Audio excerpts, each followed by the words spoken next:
আল্লাহ পাক রব্বুল আলামিন বলেন, বান্দা দুনিয়ার কাজকর্ম শুরু করার আগে সকালবেলা সর্বপ্রথম আমি আল্লাহ তাআলার জিকির করো, আমি আল্লাহ তাআলার হুকুম মানো। সেই হুকুমটা হচ্ছে ফজরের নামাজ। ফজরের নামাজ আদায় করে তুমি জমিনের মধ্যে ছড়িয়ে যাও।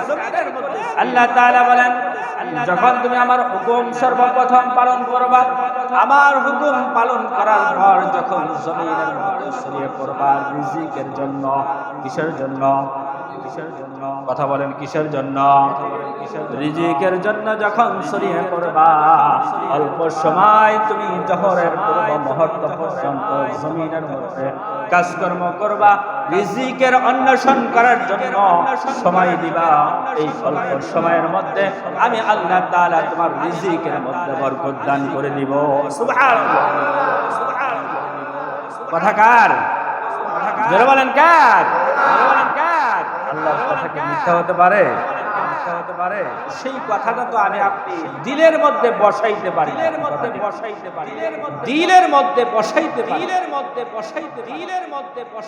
রাসূল আকরাম সাল্লাল্লাহু আলাইহি ওয়াসাল্লাম বলেন, ঈমান তিনটা জিনিসের সমন্বয়। ইকরার বিল লিসান, তাসদীক বিল জিনান, আমল বিল আরকান। তিনটা জিনিসের সমন্বয় হচ্ছে ঈমান। এক নম্বর হচ্ছে জবানে স্বীকার করা, আমি আপনি সকলেই জবানে স্বীকার করি মুসলমান। আমি আপনি সকলে জবানে শুধু স্বীকার করি কালিমা তাইয়্যিবা, লা ইলাহা ইল্লাল্লাহু মুহাম্মাদুর রাসূলুল্লাহ সাল্লাল্লাহু আলাইহি ওয়াসাল্লাম। দোস্ত, আমি আপনি জবানের মধ্যে স্বীকার করেছি, কালেমা পড়েছি, শুধু কালেমা পড়েছি বটে। এই ঈমানের দ্বিতীয় নম্বর স্তর হচ্ছে অন্তরের মধ্যে বিশ্বাস স্থাপন করা। যার দিলের মধ্যে বিশ্বাস নাই, সব কিছুর মালিক কে? জোরে বলুন কে? সব কিছুর মালিক যদি আল্লাহ হয়ে থাকেন, আমার আপনার রিজিকের মালিক আল্লাহ, আমার আপনার দৌলতের মালিক আল্লাহ, আমার আপনার হিদায়াতের মালিক আল্লাহ, আমার আপনার যা কিছু দুনিয়ার মধ্যে কল্যাণ অকল্যাণ হয় সব কিছুর মালিক কে? জোরে বলুন কে? সেই আল্লাহ যদি হয়ে থাকেন, এই কথাটাকে দিলের মধ্যে বিশ্বাস করানো ঈমানের দ্বিতীয় স্তর।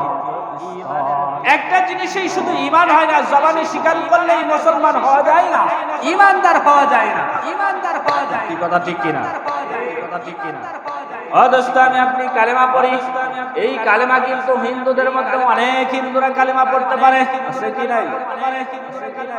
আপনারা শুনছেন কিনা জানি না, আমি নিজ গানে শুনেছি, নিজের চোখে দেখেছি।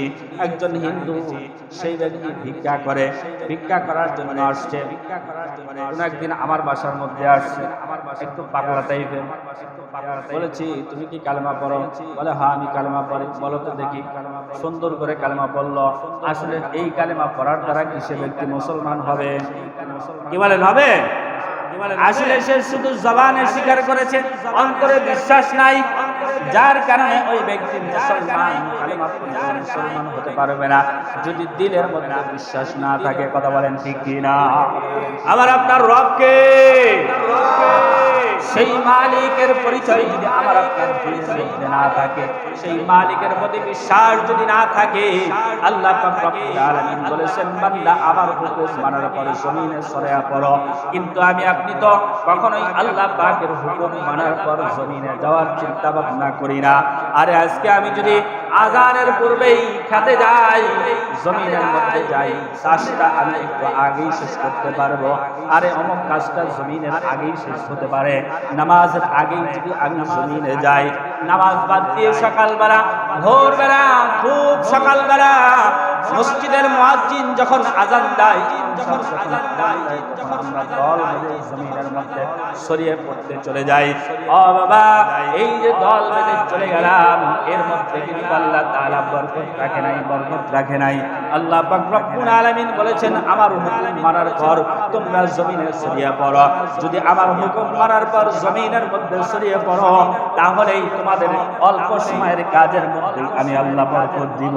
সুবহানাল্লাহ। যে আমরা কি আল্লাহ তাআলার হুকুম মানতে রাজি আছি? রাজি আছি তো ইনশাআল্লাহ।